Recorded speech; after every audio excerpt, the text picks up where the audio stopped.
Hello and welcome to Mostly Minnesota Music Podcast Edition. I'm Ann Tracy. I'm here with my co-host, Heather Baker. Yeah.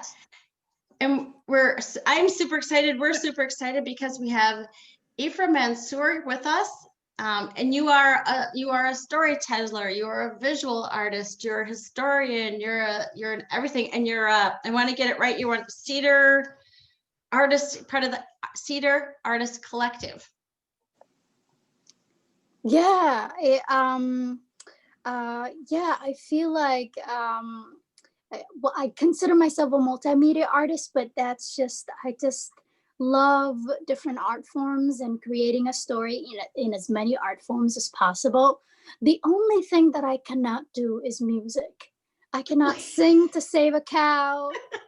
I cannot read a note to save another cow. So the cows are gonna need to save themselves. Save themselves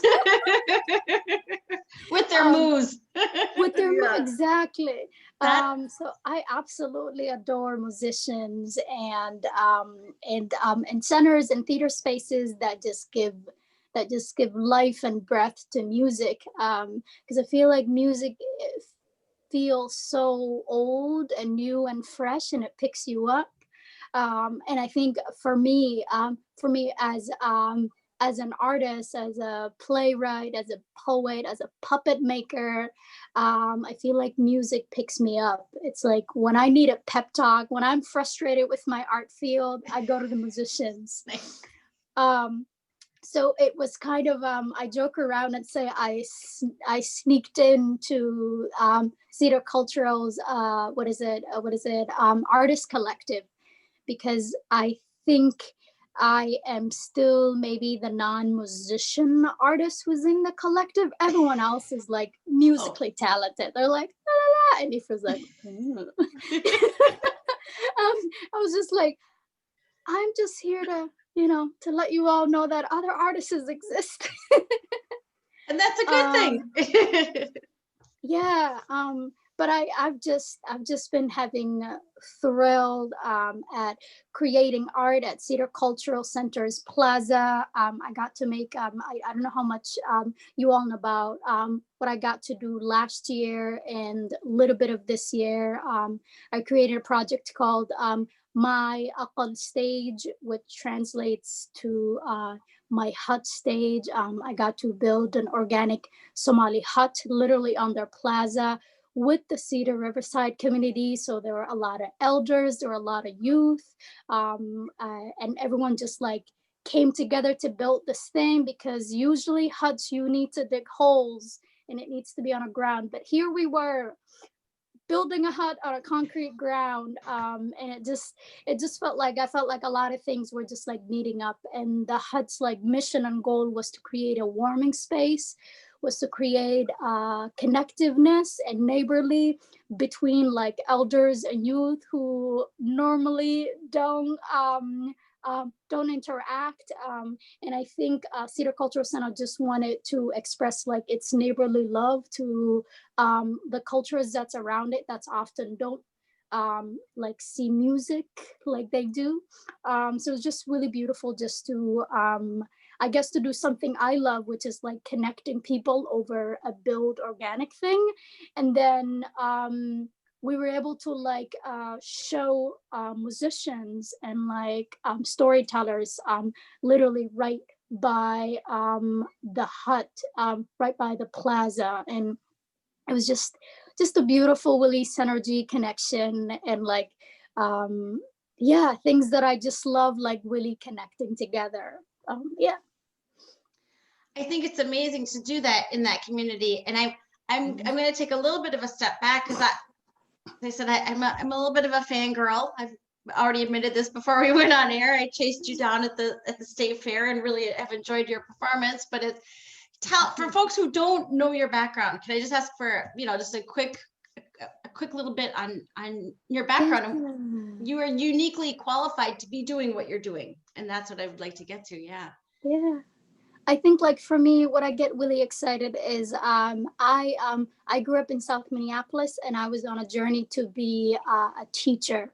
But at the same time, I felt like I I was around in Cedar neighborhood all the time, and I felt like I got a job at Mixed Blood Theater, and I saw just like art and just fell in love. I felt like part of my soul was like activated. Like I felt like I lived without soul before the arts, and now I feel like I have a soul, if that makes sense.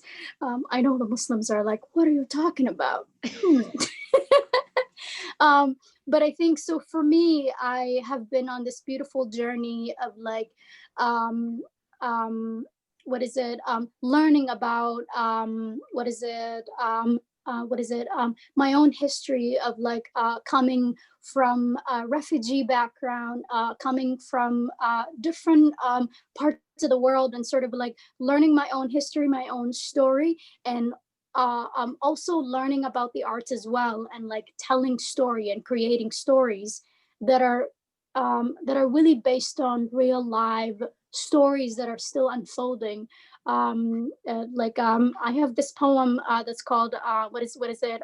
I am a refugee, and every time people ask me to perform that poem, I Google and just see like how many more refugees are in the world now. And I feel like for me, I'd like to just think about the liveness of the stories that I choose to write about. Like I was a refugee 20 some years ago, and there are new refugees that are being made almost like every minute. And it just makes you think about, we live in this world that constantly gets really good at producing more pain, and more displacement and more disconnectivity. So I'd like to just like utilize as many art forms as possible, as many storytelling tools that I can to sort of to shed light on it. And I think sometimes I just want to let the world know that this is what I'm witnessing. And especially, we live in such a special state, right? At least that's how I feel about what is it, Minnesota. I feel like we are in a beautiful place to make a deep and lasting changes, to make the state like better for everyone. And I think like every time I see like artists and musicians just like utilize like these beautiful talents, it just really like builds my heart. And I feel like that's what musicians do, and I can't. I'm just jealous of musicians. That's the point that I'm trying to make. But you have an incredible ability to tell a story, and you have a first person perspective. I think that I know that you've said that reporters are like cheetahs, and storytellers are like turtles, but I think it's the turtle story that really cements an idea of what something is like. I can still study all I want about Somalia, but I haven't been there. And a story from you on what it's like is ingrained in my head and in my heart in a way that reading a newspaper or a Wikipedia account isn't. Yeah. And I feel like that's what artists are aiming to do, as they are being like so vulnerable with their pain, literally like using their stories as their armor to help us reimagine our world, like to help us see where empathy is needed. I'm trying to think of like, especially right now, like for me, I was feeling triggered as I saw like burning images of Lake Street, because that is a street I grew up. Like my family once lived there. It's a home street, where George, what is it? The market that George Floyd was killed by. That is a market that I go to. So these are like real live spaces and places, and they have deep meanings. And when the media covers about it, it's completely different. It almost feels like nothing has soul in it. And I feel like that's why we go to art and artists, because they really kind of give us that empathy, deepening, and connectivity, that we desperately need. And I feel like maybe that article, that's what I was trying to make a point. But at the same time, journalism is needed, especially we live in a time where it's so easy for us to get access on the painful, non-real. I don't want to use the words media uses, but it's very easy to feel misled, and it's also very easy, maybe not easy. I feel like we're all hurting. I just had a really fresh moment. A lady came to a place that I try to meditate. I'm trying to be a meditator. Please send me energy. And I think what was really interesting is this lady was just basically telling me her truths, and how she's disappointed with the election results. And meanwhile, I'm like in my head, I'm like, lady, I'm trying to meditate. What you trying to do? I'm trying to escape the news, and you're bringing it to my meditation place. And I just had a moment of like this, of being there with this person. And I think, and also, I felt like maybe I would not have had maybe compassion or understanding, or continue to give my time to this person had I not been an artist. Because I felt like this person maybe was blind to their pain, and in that moment they just wanted to take up space and to let, I guess, to let me know of how her way is really the true and the rightful way. And I feel like that is, that one experience that I had with that woman is maybe how a lot of people feel. And it's not necessarily because of the election results, but I find ourselves so like ripened, and it feels like we feel as if we are all in this like emergency reactive space, like we're ready to jump, if that makes sense. And for me as an artist, I'm like, now I'm learning, as someone who has like gone through like like all of this like traumatic history and pain. I feel like I find myself being sort of like the grounding stillness that maybe others need. So it's just been really, really interesting. And now I'm like, when I'm trying to like become that cheetah and I want to jump people, then I'm like, who do I turn to help me sort of like stay grounded? And I've been turning to a lot of musicians. Yeah. I don't know, that felt too meta. You feel free to choose. Well, you remind me of many years ago, I was on the board of the Twin City Daily Planet, which was an online newspaper for lots of different voices. And one of the things that I really wanted to do is I said, let's talk about neighborhoods. Let's talk about people's home communities. Let's talk about the art that's happening there. Let's talk about what the weather is like there and what the favorite food is in the neighborhoods. And we can't only hear about places when they make the news, because then we have a particular view of what that's like. It's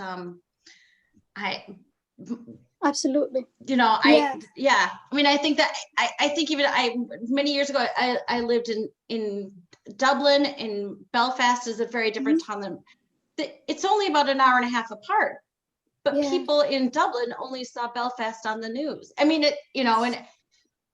and the same here, probably over the summer, people in different parts of Minnesota, even different parts of the Twin Cities, don't know Lake Street. Yeah, and I think exactly where, and it's like, to have love and authentic relationship to someone, you have to build that relationship. You can't have it over, overnight, over just reading one article, right? This is why, like, I absolutely love Cedar Cultural Center and that whole neighborhood, because I felt like that neighborhood has gifted me so much. That's where I found the art bug, or the art bug found me.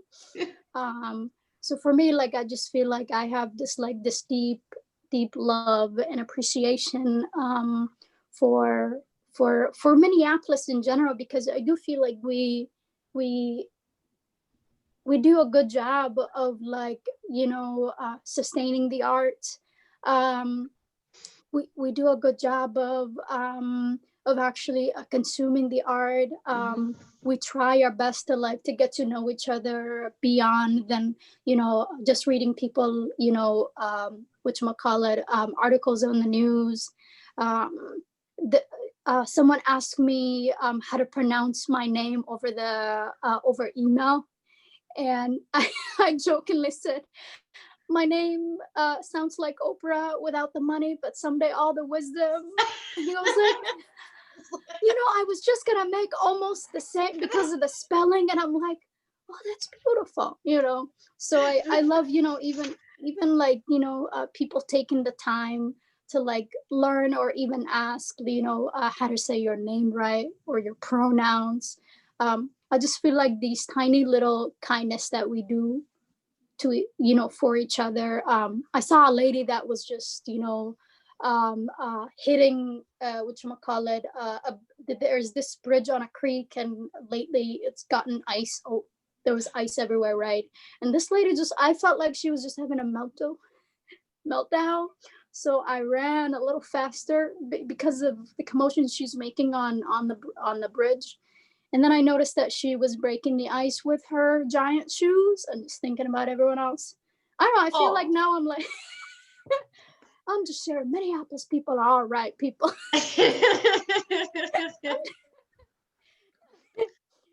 Yeah, we're all right. I have so much faith in us. Yeah. I was going to say, Ifrah, I like the fact that with some of the art installations and stuff that I've seen of yours or looked at earlier, that you try to be informative with it and give somebody, a viewer, part of a different culture. Yeah. And let them kind of break it down and see, instead of, people trying to shove their ways or their thoughts or their beliefs. I feel like your art is a very easygoing way of presenting it to somebody. Have you always kind of had that in your head when you're creating, or just as you've grown, has that been your? I would definitely say I matured as an artist. This is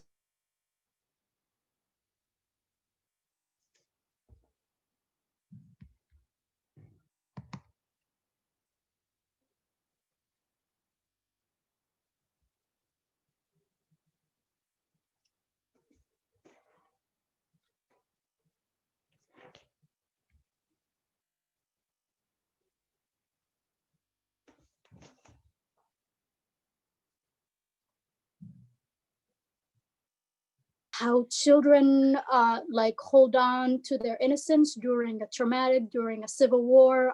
With my play, How to Have Fun at a Civil War, or Can I Touch It installation, which was about what is it?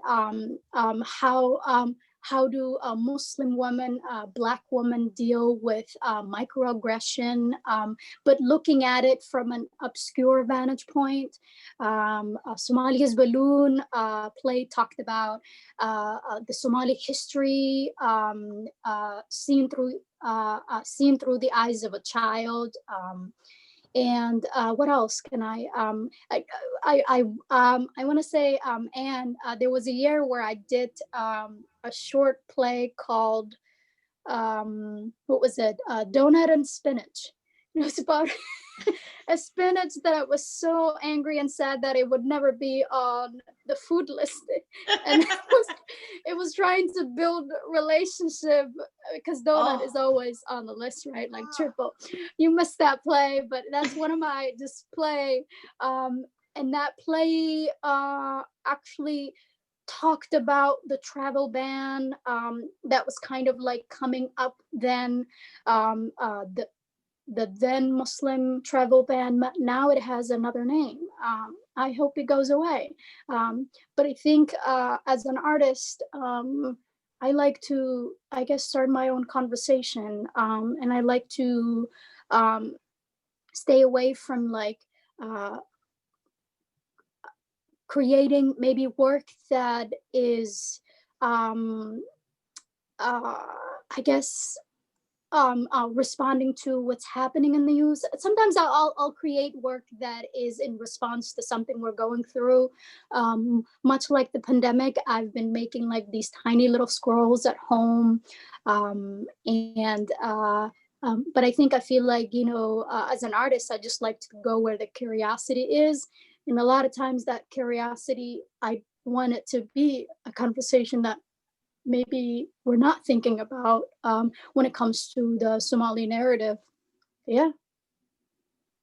I was gonna say, even when you were just talking about and doing just the mundane things, how just the small things can make such a difference. Absolutely. And Absolutely. yeah, we don't Yeah. think about it when we're so busy. And yeah, the way No, we absolutely don't. And I feel like that's where maybe where our humanity and our connectiveness really lies. One of my earlier projects, it's called Love Love the Spill, and it is fold the spill. And I was just really curious in how even the bougiest, most expensive shop, sometimes they're very generous with you with the milk, but you do have to pay extra for the almond milk, which is really is bad for the planet. We should all be off almond milk. And I think that is something like I grew up in Somalia, like, you like milk is almost free. You give milk, you're so generous with milk, but everything else you got to pay for it. And I was just like, oh, that is an interesting. So that made a whole project about that connectivity that we have. Yeah. It's funny because it reminds me of being in England. You have to pay for ketchup. I was like, How what? dare they? What? That society is going to collapse pretty soon. I couldn't. It's like all this stuff is free, but I have to pay for the ketchup. The ketchup, you're like, I should have imported my own ketchup. I once brought a bottle to my local chip shop, and I said, "You let anybody who sounds like me have as much. Right. No one else wanted it, Or Which- like and the Americans are throwing a fit over there for not having a ketchup. for the ketchup." Yeah. And I lived in a neighborhood where it was all Irish and West Indian. And I was the only one. Oh, I was the holdout for the ketchup, but it was. oh my But God. it makes me think, and due to the beauty of technology, I dropped off for a second. So I don't know if what you were talking about was when you were talking to people. I remember, I especially remember women, but that's my way, about making tea. Yeah. Is that what you were talking? Yeah, that of course made me think so much of, as you said, that the humanity is in the details. Yeah, humanity is definitely in the details. Yeah, but we're too busy not looking at the details. We're stressing over the future. As I'm reminded of the lady who just took over my meditation spot. I was like, I have to call a guru to sort of cleanse my meditation spot. That lady like brought a different energy to that place. But I think, yeah, it's just been really interesting to, I guess, even with COVID, even being like forced to slow down, and we are sort of like, noticing all the things we never gave a chance to. And I was like, thank you, artists, for continuing to help us focus on really what's really important. Yeah. It's funny because back in the day I used to see a lot of theater, and then then the really basic thing is then my kids got old enough that I could stay out later, and so I went back to music, which was kind of my first love. But I've watched a lot. I shouldn't say this because we talk to a lot of musicians, but I enjoy watching a play online more than I often enjoy watching a concert. It has brought me back to Really? conversations and theater. And I'm trying to think of, it wasn't Pangea, but I've seen a couple of things that I've just thought were done really well online. You know, it's just, That is impressing me because I was beefing with my own field. I was like, theater on Zoom, sacrilege. Someone called someone called the Lord on us. report these. You know, Heather and I spoke with, there's a theater company called Zamia, and They're amazing. they're amazing, and they are at least as amazing on Zoom. They are amazing in person. I need to Yeah. see them on Zoom. I have high standards for theater, at least. I think what I was getting, I'm pretty sure we are all technology out. We're all just like, we're like, Yeah. another Zoom. I'm going to Yeah. murder something. And I think I recently saw a wonderful show, literally outdoor, and even the audio wasn't working, and I just felt like I was being fed because I just had this hunger for live show, and I just feel like nothing can beat live shows, which is what I felt about the whatchamacallit, the Thunder Band's performance, that I got to tiny bit MC, tiny bit interview the artist. Yeah, there's just something about it when you're receiving the art in person. And yeah, I'm glad, and that, Zoom theater is working for you. It, Yeah. it is and well, and I'm looking forward to see the Thunder Band. I think that will be good, because it's yeah, it's not a band that I go to see every other week, or used to go to see every other week. You know, it's something new, and so that will be. So I suppose we should, because you have the show coming up on Thursday, the 19th at 7:30, and it will be online, and it is part of the Give to the Max Day. So I want to make sure that we say that out loud, because I think that that's a great opportunity for people to support the Cedar Cultural Center. Yeah, absolutely. I think the band is just so eclectic and wonderful, and I believe they did some old tunes and some new tunes. And for me, as someone who grew up outside of Somalia most of my life, like, I hunger for that, like, old, like, ancient music. And I think, like, for me, like, I just felt like I just, like, my heart was revived a little bit, and just like seeing it in person, just because we were, I was part of the show. I'm like, oh yeah, thank you so much, Cedar. I get to have a little bit of show. Yeah. Well, and I think it's a rare opportunity in Minnesota that we don't appreciate, to have Somali musicians, because I think in the early 90s, so much of the music was lost. Just literally the artifacts were lost. You know, the tapes were lost. So I mean, it's hard. You never appreciate what's in your backyard, but in Minneapolis, through the Cedar Cultural Institute and through the amazing Somali community that's here, it's a perfect storm for having an amazing band like that. Yeah, absolutely. They do a really good job. And like, for me, the musicians are feeding, like, cultural hunger for someone like me. But additionally, like, I feel like, Minnesota is forever changed because of the refugee community here. And I feel like, getting to know and having access to, like, Somali music, is as rich as knowing Minnesota history. And for me, like, I just feel so grateful that the Cedar has taken this, like, deep step on, and nurturing these artists. And I think, like, for me, what I get really excited is that these artists are often, like, older folks. They're older than me, so they definitely have a bit more, like, lived experience. Some of them actually lived in Somalia, a time where there was peace before the Civil War. And I just find their lives and their stories and their work to be like a living history.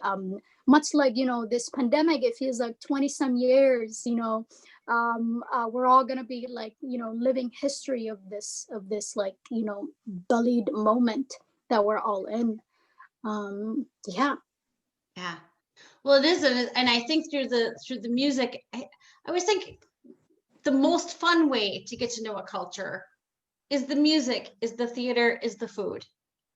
Absolutely. And the people. I mean, I think the people go without saying. But let's be honest, and the funnest way to learn about any culture is the food. The food. Well, Unless you have a sensitive stomach. I have eaten things that I will never be able to say their name. I will never know what's actually in it. But I'm like, this is feeding my soul. Thank you, whatever culture this is. Because I got to perform. I also got to perform several times at Festival of Nation. Oh. And I joke around and say that I fast for, the beginning of like May. I get my belly ready so it gets stretched. But music has that ability too, right? To really fill you up and to just really express like, just culture. And I just love that. Yeah. And there's something about it where culture is like meant to be shared, much like music.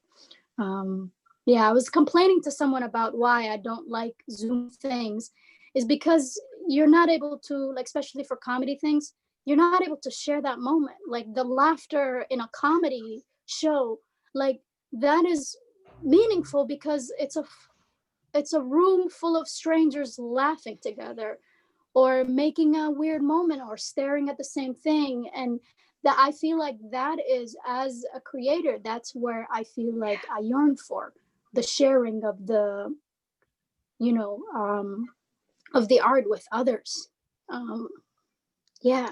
It's part of what makes this pandemic so ugly is what we need most of all is each other. We need to be in the same space, breathing the same air, laughing the same laugh.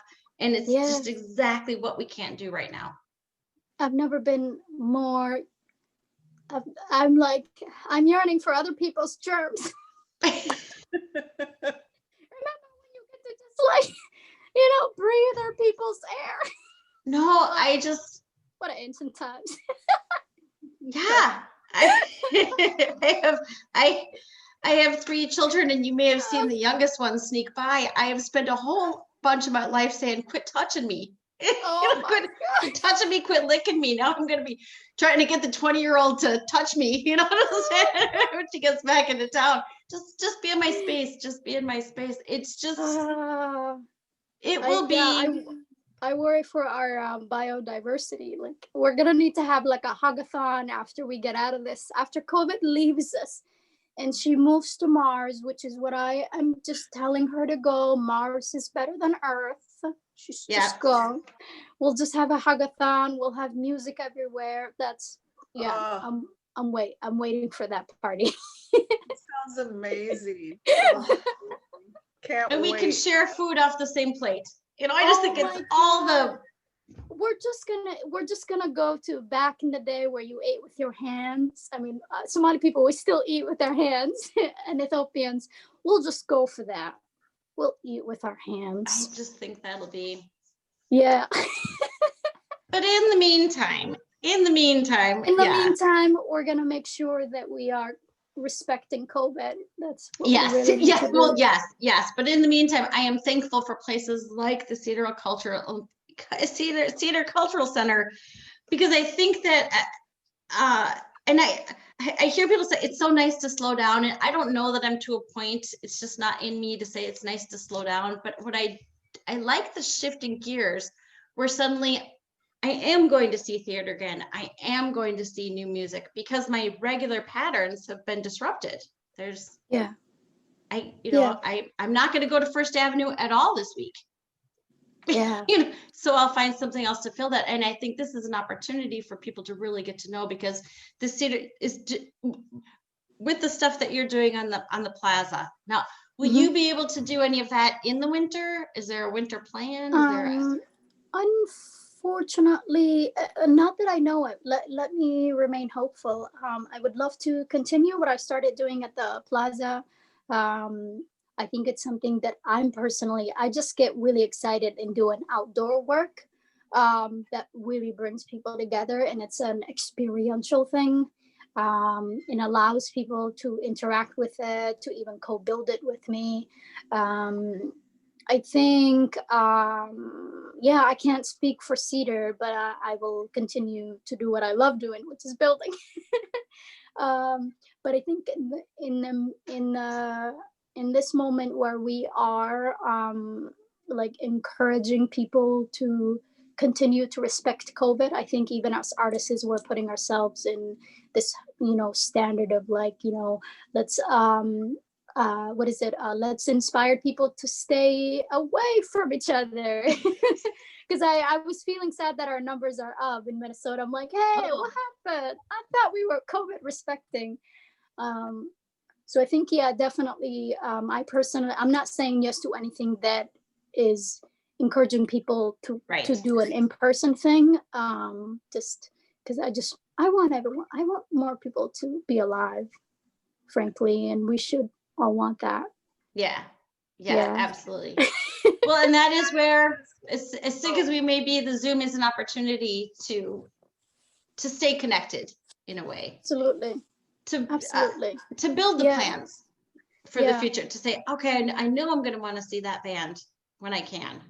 Yeah. I know I'm going to see the Thunder Band now when they're playing, and I can. Yeah. And I think, one thing, I could say is that, the Cedar has the Access channel, and I believe they do a really good job of creating and, curating a wonderful show. So that's something to definitely stay tuned in. And I think, yeah, I'm pretty excited to create something with Mizna. That's another organization that I absolutely adore and love, and they've been doing a really good job of creating kind of like a virtual community gatherings. Pangea, I absolutely adore them. I just wrapped up a project with them that they're gonna share pretty soon, and I just the joke is that maybe I can say this: I get around in a halal way. I try to work with as many organizations as possible, and I just love what everyone does and the ways in which folks are creating online community, and they're also these organizations are also trying something different and new that they have not done before. Yeah, and given that we're living in a state that needs to have a deep conversation about what it means to be, a just, state, a more fair and equitable state for BIPOC community. Mm-hmm. There is a deep need to have that conversation, to question systems that we never questioned before. So I'm really excited in the conversations where we are having. Yeah.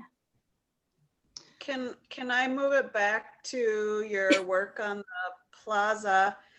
Yeah. Yourself, did you notice? I mean, what did you take away from people that were witnessing it? And was there anything that surprised you or touched you or yourself, I guess? There are so many things. Please tell. So I started. I like to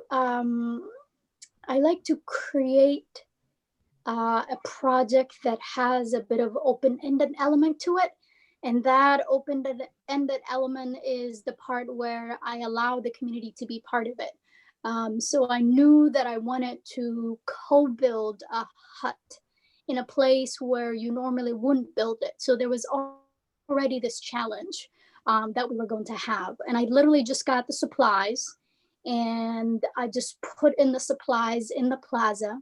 And then it's a plaza that is utilized, but almost like just diverse being, from a pious being who does not care about the art or the music, to these young boys who are just like full of life. And so the plaza is filled with everyone. Plaza just almost like reminds me of the state fair, people that are there. just like uh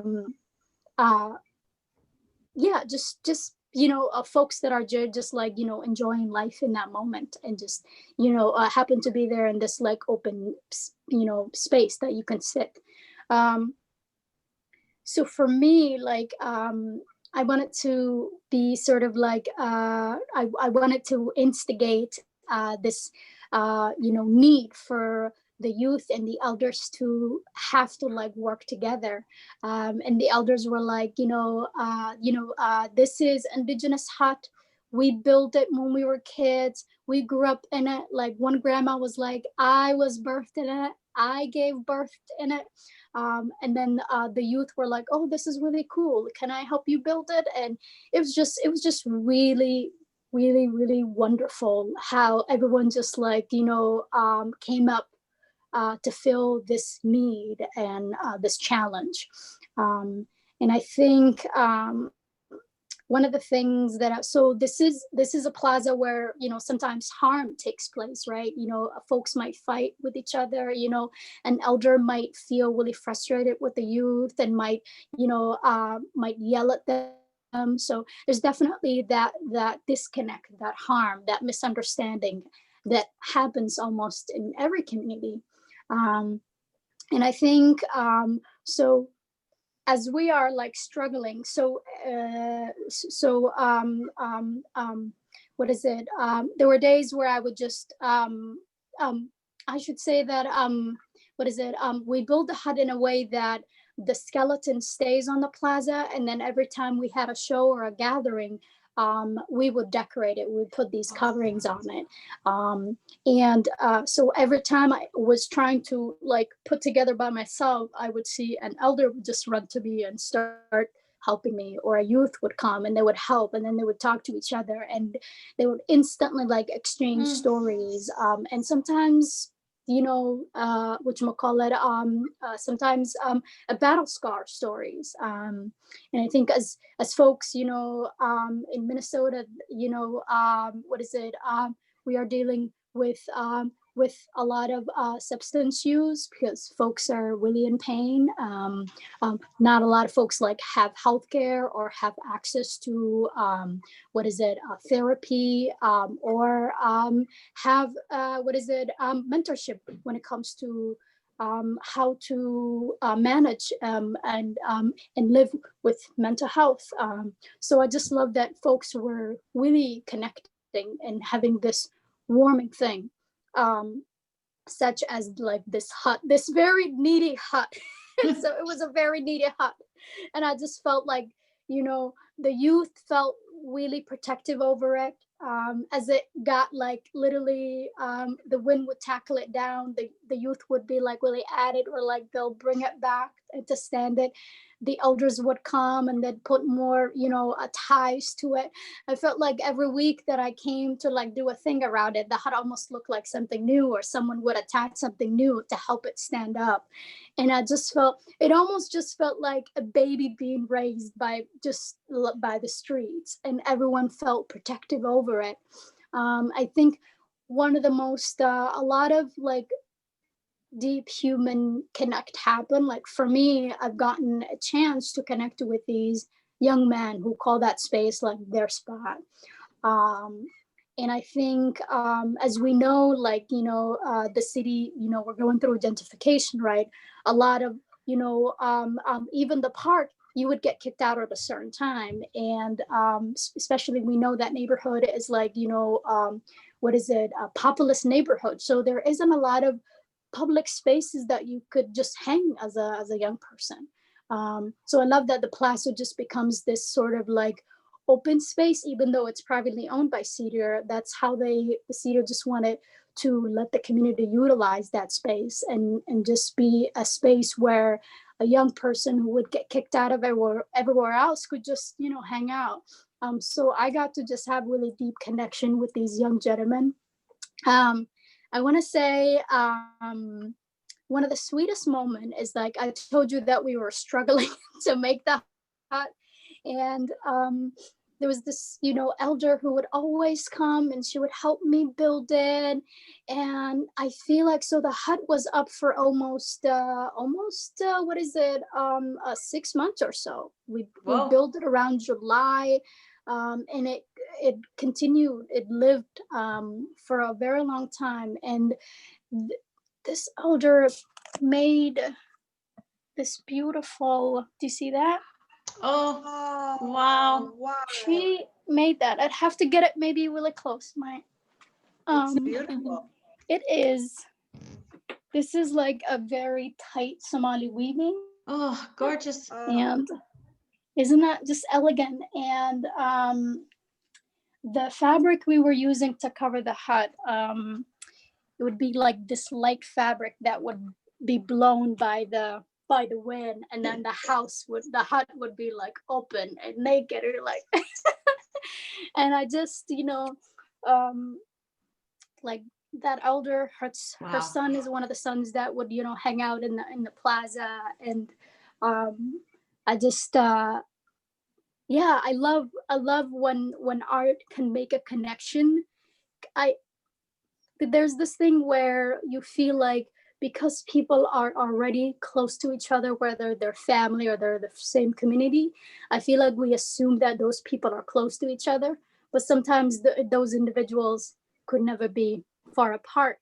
And I love when art or when a thing can make that deep connection with people that are supposedly close to each other. And I love that we were able to make maybe a connection between the Somali community, between youth and elders.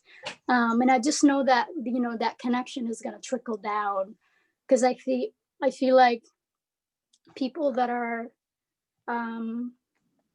like I kept seeing people not feel valued and like validated.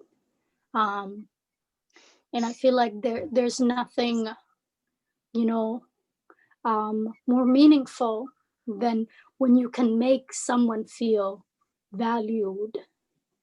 And I feel like that trickles down. It really is. And absolutely, especially, and so I'm gonna like get teary because yeah, I think it's a lot it's like every time I'm like, what have I got myself into? But I think what I was just witnessing is that how easy it is to make to not see someone else's like, pain. Because like I said, we live in a world where you're, especially as a young man, you probably are told, to toughen up, to be this tough exterior. And I think so. I got to see a lot of like bromance, how these, men that are maybe younger folks that are meant to that are meant to be that are made to feel othered, how they connect to each other and be there for themselves or for each other.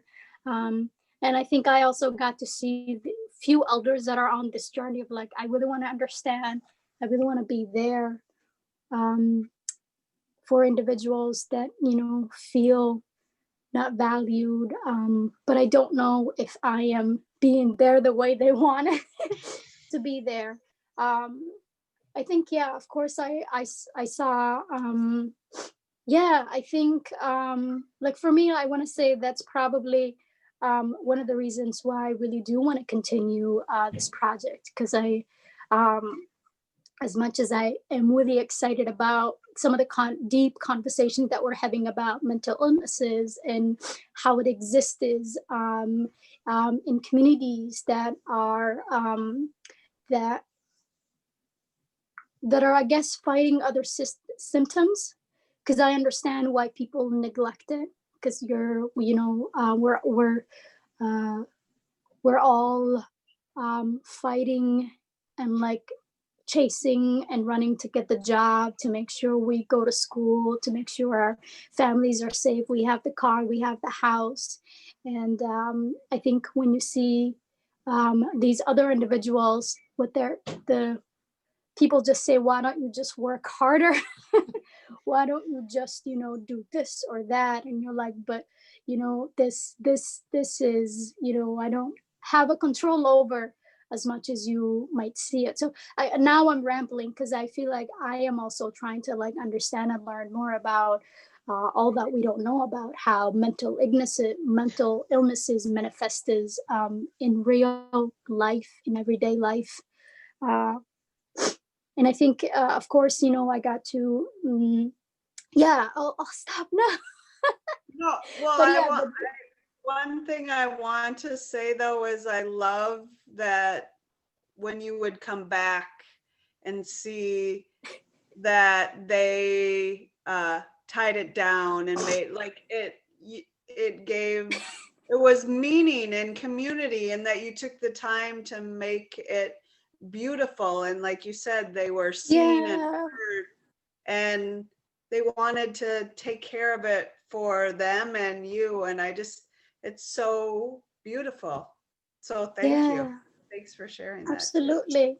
Yeah, one of the things that I would love seeing is that I'll just see a young gentleman just taking a nap in there. I'm like, get in there, brother. Just go enjoy it.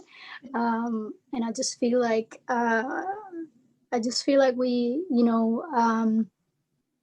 I love when the arts can create a warmth in that, which is why I'm like starting to love art that is outside of like its traditional spaces, like a theater where you're like everybody's sitting perfectly, and I just love these other incidental arts that are actually serving people in what people need in that moment.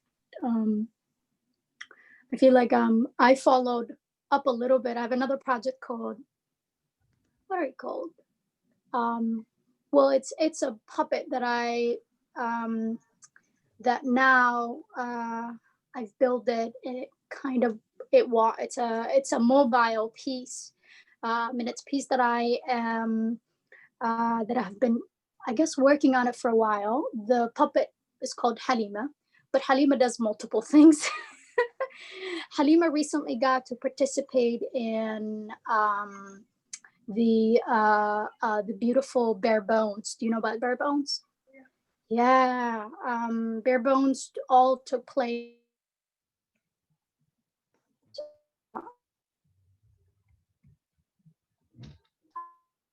on Lake Street. While they took a lot of COVID protocol safety measurements, and so that's another project where I wanted to also think about art that serves something we need now. So I took this puppet for a walk, and I got to ask a few people, how is their healing feeling now? Which is a question I would like to be asked right now. And I want everyone to think about that.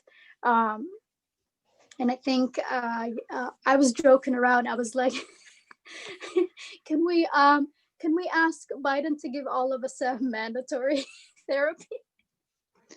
Yeah. The minute he becomes president, that's one of the first things he does. For one, he Willie forces all of us to really go on a lockdown until COVID leaves. And then two, he gives all of us a free therapy. Universal therapy is great, but mandatory therapy would also be great. It'd be good. It would be good. Yeah. Well, and then what you've given people is kind of a purpose. I mean, I think of the generosity of an artist who can create something and then let it go. Let the hut stay and let other people get ownership and get purpose from it. I think that having a purpose and being in a position to give other people a purpose is that is a powerful place that you're. Yeah. I think, like for me, like I get, because oftentimes, I want to work with communities that don't, would normally, go to theater to see a play. Because that might be a privileged thing. Because I think about that a lot. And like when I get to perform in a traditional spaces, the people that will make it, I can make the assumption that they have a privilege. They have the time and the luxury. And then the art that I like to do on the street, those are the art that I just like to think about. How could I give something that the person could either take home, or they could actually literally be part of it, part of the process. So even the hut has all of these ties. Like I wish I could have my toys telling me that it's low energy. But yeah, but I've just been loving on how I could give folks something that they could really be part of the creation, and yeah, like genuinely feel ownership over it. Yeah. I think if you can bring that to the Twin Cities, that'd be amazing. I think at least other places that I've lived have been better with that site specific and surprise art and free art. And, you know, I always traveled a lot when my kids were young, and I said I could write a book on every free thing that you can, you know, because because a lot of people can afford free. Yeah, absolutely. Yeah, and there's something, there's something about it, even when you remove like capitalism out of it. There's something like freely, no, not even freely. I just feel like there is this like authentic connection. And like I'm trying to think of even the plays the things that I paid for to see versus the things that I, freely consumed. And I just feel a bit more like I feel connected to it a bit more. And for me, like it'd be beautiful to all of us to reimagine what it means to live in a world where we aren't exchanging constantly through capitalism. What if we exchange in other ways, like what this woman did? I feel like this generosity is forever part of my life, and I think inherently I'm already thinking about how I could share that with someone else. And I feel like this is way more valuable and impactful than anything I would have gotten or through capitalism, if that makes sense. Yeah. We used to be fascinated. I know in Scotland especially, they would do sort of big game or big kind of scavenger hunt, and they would randomly invite people to participate, and it would be like a month long, and people would get assignments to go into different places in town, but they were randomly selected. They had no idea of knowing these people would say yes or say no, but they found ways for people to interact. And so the one that I kind of remember is they put a lot of little rubber ducks or something in a shopping mall, or just in a fountain somewhere, kind of. And if you were invited there randomly, that was great. But if you just happened to show up, it was great. And it just got people, it started conversations. I mean, I think that's the difference with some of the stuff that's more oriented. It starts conversations with lots of different folks. Yeah, it's very organic, and it feels very it's organic, and it feels natural, and you are at ease. Like I don't know if you ever have you two participated in or have seen Northern Lights. No, Northern Spark. Northern Spark, yeah. See, that's another festival that I absolutely admire and adore, and I just feel I get inspirations every time I go. In fact, the first time I ever made the hut, I participated in Northern Spark, 2017. It's the first time we made it. And I just see that's another organization that's really interested in like having all of us reimagine about what is it? Climate justice and climate change. Yeah. And like for me, I've just been thinking about how even right now we are seeing refugees being produced solely from climate, climate change. Because people can't live in their homes in their home countries because it's they aren't able to get enough food, or people are scared, like water is scarce, and it's just yeah, it's, I feel like I love the urgency that art can create. I also love that art sometimes is like the pioneer in having us, practice and reimagine what it means to be in relationship, I guess, even outside of capitalism. Especially, like, as another giant and important conversation we need to have is like the place of policing system within within the next decades or so. And I feel like, that has to do with a lot of capitalism and people not wanting to reimagine what it means to exist outside of that world that is very unfair, to a lot of communities. I think, yeah, like, yeah, I could talk about, I could talk your ears off. And we'd sit and let you, because they're very interesting. Yeah. Well, I think when the pandemic first started, and I remember on the radio, they spoke to a lot of science fiction writers about people who had written science fiction stories about pandemics, and I thought, that's so interesting. That's so, to see, to kind of go through scenario planning, just what could happen, and I thought that is, it's fascinating, because when you have to use the art to go to places in your mind, that it is a great way. And I think that would be an amazing way for. I think, absolutely. We desperately need to be brave. And really, like, reimagine, because it feels like if humans, if we don't change our ways, we will continue to eat each other up, and and the planet will continue to fight. And I know some of my friends are like, Corona is just the planet responding to our deep, what is it, just capitalistic relationship with the planet. Even in Minnesota, I was just looking at what they're doing to the pipeline 3, which is the thing that folks were fighting against for and now years. it's going through this whole terrain of land, in Minnesota, and but it's again, I think some of us will really have to, like, some of us really do want to reimagine and see what this other possible world can be, and where we are kinder to each other. We kick racism to the curb, and we really take care of our planet, and others are probably, they just like the way how things are, and it's unfortunate that they aren't able to think about even that is going to impact their children. It's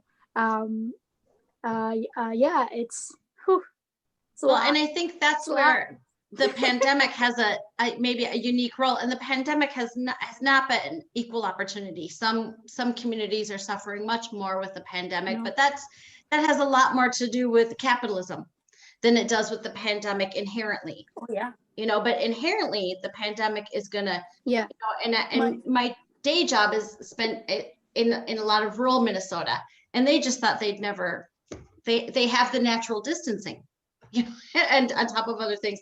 Well, those counties are experiencing it now too. Natural distancing.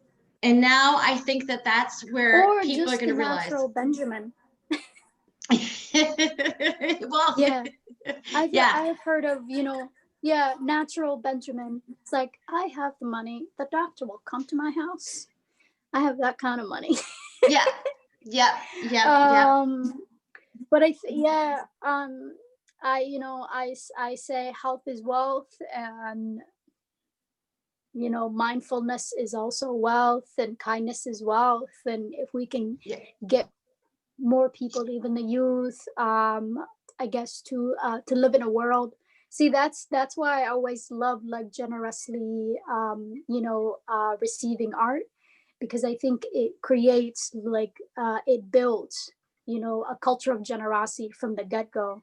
A lot of times when I, even the lady who, was bringing the bad news to my meditation space, the more that I listened to her, the more I was just really noticing and recognizing that this is someone who probably doesn't receive, generosity from others. She probably exists in capitalism, um, and I think so. I just think about how we can change hearts and minds in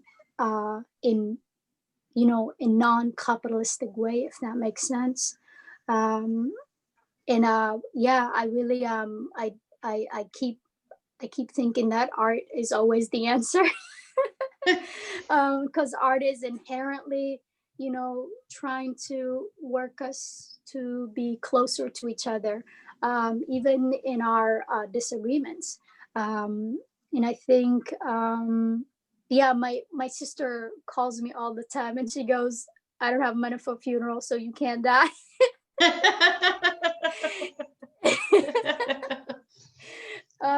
So I'm not allowed to die because I don't think you're done doing what you need to do yet. yeah, I don't think for yeah, selfishly for us. I don't think, but for yourself, you've got a lot more you've got to do. I mean, for you too, just for the world. yeah, You're touching a lot of people. yeah. But I think the I've been hearing folks call the pandemic as the great level upper, and sometimes the levelizer. And I think I hope more folks, I feel like maybe their humanity are being sparked. And I think yeah, like we really focus on what's really important. And I think yeah, I just uh, I'd like to understand, how folks, why folks would want to give so much space to energies that are just so life sucking. um I think especially when you like, for me, like I keep like, really thinking about, how puny we are. Here we are being taken down by a thing we can't even see yet. Yeah. I'm just like, who are we? Who have we been like, it's yeah, it's interesting. Like I feel, if anything, I just notice how small and irrelevant we could be if Mother Nature really, puts up the fighting gloves that she has been. And I think, yeah, it's. I hope Well, this and is that a the good, answers that we can't put on the crystallizing gloves. moment. Yeah. Sorry. I was saying the answers we can't put on the gloves. This isn't something we can fight. This is something we have to work with. Oh yeah, absolutely. But with capitalism, I think that's what everyone is, thinking about, the individuals who don't want to wear the mask, the individuals who are like, I do believe in COVID, but I just have the money to fix myself, and also how difficult it is for folks to see that, one, we are isolating and like wearing a mask because it's good for you, but it's also good for the other, so we're having a really hard time doing something for someone else. That means that we live in a culture that doesn't teach us from the get-go. I grew up in a refugee camp, and like right away from the beginning, like as a child, you learn that you're part of a community and your action affects everyone. And I think, like, for me, I was just like, this is a new step and a new ask, I think. um, for folks that are breathed in a world that is just their family, maybe themselves. And I think yeah, it's just been really interesting because I'm trying to like have understanding, and like empathy for corona haters. Good luck. or Yeah. corona deniers, whatever the politically correct term. um, but yeah, um, yeah. I do, and that is a really great way to say that, to not work against or fight something, to actually work with. I mean, that's love huge that. for everything. And then with her art too, I mean, how Mm-hmm. simple, but so important. Yeah, Very much. I love that. Absolutely. Yeah. Maybe we have to, I love how we naturally just segued into COVID yeah. What are we and gonna masks. eat?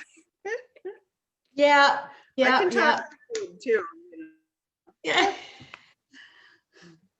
It's what's happening, and art is so much about what's happening. I mean, I think that the art that we all like the best, you know, it's Mm-hmm. the art that really that touches your heart Yeah. in a different way, you know. I mean, that's the otherwise it's and it's very important work that you're doing, and it's very important work that the Cedar Cultural Institute is just I don't know, I can't say it. Cedar Cultural Center is, they, you know, they've for years they've been bringing different things to the stage, you know, and I think now is really such a great opportunity. No, I absolutely love it. I think, yeah. And one of the things, like, I don't know, I talk about this all the time. I used to go to Cedar again when I was, you know, a beginning baby artist, and one of the most memorable show is a musician, like an international musician. Till this day, I don't remember what band they were in, but this musician was blind and was playing an instrument and singing, and I just remember just having such a deep moment in that concert, and just like started crying. I don't know what that moment reminded me of.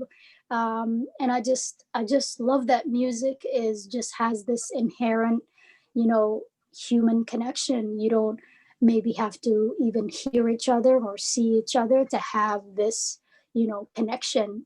And I feel like, you know, as the world gets really better at like ripping us apart, it gets even more important, you know, to find those connections. Because I really feel like our humanity is at stake. Um, yeah. Um, yeah. But maybe with the time of the pandemic, we can stop hustle bustle and have the time, because people like you point that out to us and give us the connectivity also. Yeah. Well, absolutely. And I've just been loving all the artists that are like creating mural works, the artists that are doing concerts in their bedrooms. My bedroom like turns into a studio during the day, and then it becomes a bed. So I'm like, move on over, puppet. I just love that all of us are like, you know, we're truly are in this together, and I do feel like, you know, if we all just reimagine and recognize that we all desperately do need each other. Because yeah, I think the first month of mask wearing, I felt so sad that I couldn't see people's smiles, and I felt like that really took me even deeper to my anxiety, depression, just because I'm someone who I just really need to see that others are okay, otherwise I will just um, so I hope maybe others are just noticing, oh shit, we really do need each other. Excuse my French. uh, yeah. I think that's I have to admit, I could talk to you for hours and hours and hours, but I am also cognizant of having taken up a lot of your time, because so it is I just said I was totally fangirling when they said you want to talk to Ifrah. I'm like, yes, please, yes. We were both like, yeah, that would be great. That would be, and you do not disappoint, my friend. You do not disappoint. It's been really I love to hear about the work that you're doing, and anytime that we can help you share any of that work, we sure would be happy to do it, because it's spreading the art is so important. It's, Absolutely. it really kind of comes Yeah. back. It I builds the think just more online things are happening. There are a bunch of online things happening. We are internet connected, right? I've mostly been on the Instagram lately, but I think I'm really excited about I guess a show that's coming up with Mizna, and then another show that I don't remember the lovely organization, but it'll be on the internet somewhere. It's Is it hard Pangea? to Is it the one you mentioned publish earlier? about. Yeah. The Pangea is just gonna appear on the internet. Okay. I think what I am like this, my advertising skills were like, hey, I'm doing this, come to it. That was my skill. And now it's like, it's gonna be on the internet. Should I even bother to tell you? Because it'll be on the internet and you'll be on the internet. So there is no need. It's like, No. I don't know. It's like your roommate, ringing the bell when they know, when you know that that it's, I can't. There's a good joke somewhere out there for internet shows that I haven't found. But yeah. That's funny. All right, so we are going to look for you on the internet, on Instagram, on all the other Yes. places, through the work that you're doing at the Cedar Absolutely. Cultural Center, Cedar Cultural Center. And I'm going to remind folks about And the your triple Thursday, Cs. the triple C's. Yeah, because I always just call it the Cedar, though. I don't know why I'm trying to fancy it up, because the work that you're doing at the Cedar Yeah. and the work that the Cedar is doing, I think that it's going to be tricky this winter, but I think come spring, I think all of the work that we're doing online and getting to know different people and seeing different stories, this is us germinating, and come spring, when, knock on wood, the vaccine is available and people are able to take it, we'll be meeting on a higher ground, a more I love open that. ground, a more fertile ground than we would have before. That's my hope. And I think that you're doing a lot to make that happen. That sounded like a prayer, so I'll say amen. Amen. I'll We'll take be it. meeting on a higher ground. Meeting Amen. on, yeah, there you go. There you go. Well, again, thank you so much. This has been amazing. Wonderful. Absolutely. All right. Yes. Thank you so much for a lovely conversation. Yes. Till next adventure. Yes, thank you. Thank Good night. you. Good night.